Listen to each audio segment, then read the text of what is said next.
Hello good evening friends, welcome to our channel commerce classes by Sumit. दोस्तों आज का हमारा जीएसटी का जो टॉपिक रहेगा वो रहेगा आरसीएम, जिसकी फुल फॉर्म है रिवर्स चार्ज मैकेनिज्म। इसके अंदर देखिए दोस्तों, रिवर्स चार्ज मैकेनिज्म है, इससे पहले एक चार्ज लगता है जिसे हम फॉरवर्ड चार्ज कहते हैं।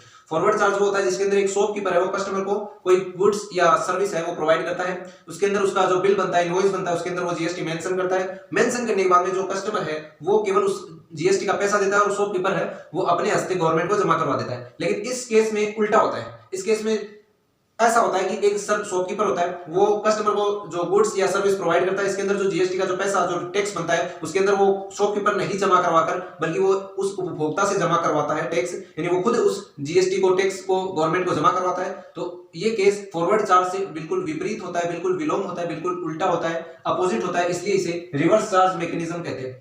इसके अंदर हम तीन भागों में इसे डिवाइड करते हैं, एक तो सेक्शन 93, एक सेक्शन 94, एक ईसीओ। ये तीन प्रकार की जो धाराएं होती हैं उनके अंतर्गत ये आरसीएम को एक्सप्लेन किया गया है। तो मैंने केवल इस पार्ट को सारांश के रूप में इन 12 पॉइंटों के ऊपर आधारित बनाकर इसको स्पष्ट करने की कोशिश की है। आई होप आपको समझ में आएगा।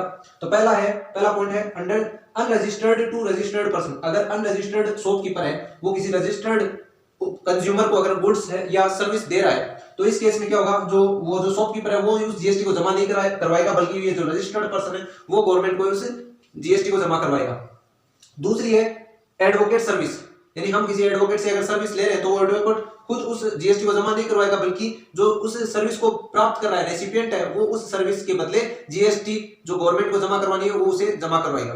थर्ड है जीटीए सर्विसेज। जीटीए मतलब गुड्स ट्रांसपोर्ट एजेंसी। उसके अगर किसी की जीटीए एजेंसी है तो उसके पास 10 या 10 से कम व्हीकल है, संसाधन है, तो अगर वो किसी को सर्विस दे रहा है तो वो जिससे जो सर्विस ले रहा है रेसिपिएंट वो उस गुड्स के ऊपर, यानी जो उसने मंगवाया है अपनी फैक्ट्री में, अपने गोदामों में कहीं पर भी, तो वो उसके बदले में उसका जो जीएसटी चार्ज किया जाएगा वो रेसिपिएंट बंदा खुद है वो गवर्नमेंट को जमा करवाएगा। अब बात करते हैं ईसीओ सर्विसेज। ईसीओ मतलब इलेक्ट्रॉनिक कॉमर्स ऑपरेटर की जो सर्विसेज होती है, जिसमें ये जो मोटर कैब होती है, रेडियो टैक्सी होती है, बाइक्स होती है, ये जो अपन ओला उबर वगैरह अपन बुक करते हैं ऑनलाइन, तो इसके अंदर जो ड्राइवर है वो जो बाइक चलाता है वो पेमेंट नहीं करता, नहीं उसके ऊपर जीएसटी चार्ज करता है। जीएसटी हम अगर उस सुविधा का लाभ ले रहे हैं तो हम ही उसके ऊपर जीएसटी चार्ज करेंगे, और ये ईसीओ सर्विसेज के अंतर्गत आती है और उसके ऊपर भी जीएसटी चार्ज किया जाता है।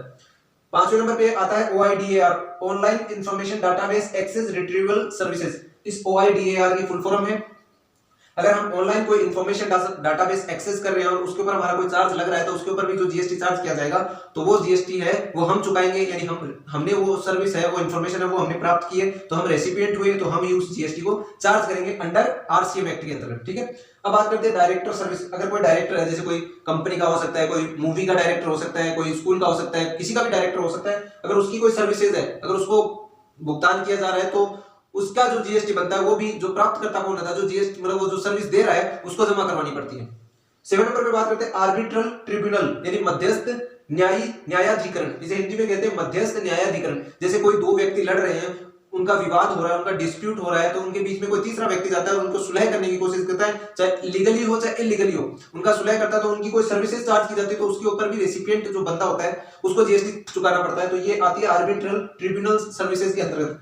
8 नंबर पे आता है स्पॉन्सरशिप सर्विसेज। स्पॉन्सरशिप आजकल कई चीजों में स्पॉन्सर होते हैं, स्पॉन्सरशिप होती है, जैसे कोई भी टीवी सीरियल है, कोई भी धारावाहिक है, कुछ भी जो मूवी है वो स्पॉन्सर की जाती है तो उसके अंदर जो स्पॉन्सर सर्विस दी जाती है तो प्राप्तकर्ता कौन होता है, जो उस सर्विस को लेता है प्राप्त करता है तो वही उसके ऊपर जो जीएसटी चार्ज करता है, जो जीएसटी बनती है वो अपने हस्ते गवर्नमेंट को जमा करवाएगा। तो ये स्पॉन्सरशिप सर्विसेज के अंतर्गत आता है। 9 नंबर पे आता है services provided by government. Government के द्वारा अगर कोई सर्विस प्रोवाइड की जा रही है, जैसे rental on off immovable property. Immovable property पे जो रेंट होता है बनता है तो वो जो सर्विस ले रहा है वो उसको जमा करवाएगा। जैसे स्पीड पोस्ट है, जैसे इंश्योरेंस की सर्विसेज है, तो ये गवर्नमेंट के द्वारा जो सर्विस प्रोवाइड की जाती है तो वो डायरेक्ट खुद रेसिपिएंट जीएसटी है वो अंडर आरसीएम के अंतर्गत खुद गवर्नमेंट को जमा कराएंगे, नहीं कि ये गवर्नमेंट जमा कराएगी। ठीक है, 10 नंबर पे आता है insurance agent service. Insurance agent की जो सर्विस होती है वो भी जो प्राप्त कर रहा है सर्विस वो उसके ऊपर जीएसटी चुकाएगा। रिकवरी एजेंट सर्विस है वो उसके ऊपर भी वो जो एजेंट सर्विस दे रहा है जिसको वो रेसिपिएंट वो उसको जीएसटी को चुकाएगा। और 12 नंबर पे आता है ऑथर। कोई लेखक है, किसी ने कहानी लिखी